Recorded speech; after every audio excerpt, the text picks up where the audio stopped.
ગામ દેઠી અને બળિયાદેવ મહારાજનું સરસ મંદિર રોડ ઉપર જ આવેલું છે।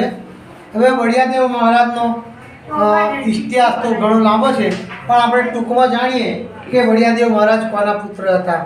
તો 5 પાંડવોમાં ભીમ હતો।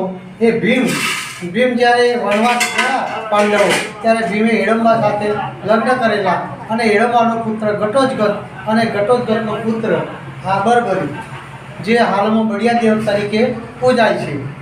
હવે ભાઈ, જ્યારે કૌરવો પાંડવોનું યુદ્ધ થયું તે વખતે 32 લક્ષના પુરુષની જરૂર હતી અને એમાં બળિયાદેવ મહારાજે ભોગ આપેલો, પોતાનું મસ્તક કાપી અને ભગવાનને અર્પણ કર્યું હતું। ત્યારે માગેલું કે હે ભગવાન પ્રભુ, હું મારું ભોગ તો આપું છું, પણ મારું શું, મારી નામના મારી પૂજા। તો ભગવાને કહ્યું કે કળિયુગમાં તું બળિયાદેવ તરીકે પૂજાઈશ અને ગામે ગામ બધા તમને યાદ કરશે। ત્યારથી આ બળિયાદેવ મહારાજની પૂજા થાય છે। જ્યાં ઘણી જગ્યાએ મોટા મંદિર હોય છે, ઘણી જગ્યાએ નાના હોય છે। મંદિર નથી હોતું ત્યાં બળિયાદેવ મહારાજનું મંદિર બધા બનાવે છે, કેમ કે મંદિર દૂર હોય, મોટું મંદિર, તો ત્યાં જવામાં તકલીફ પડે, કોઈ પૈસા કાઢી શકે નહીં, જઈ શકે નહીં।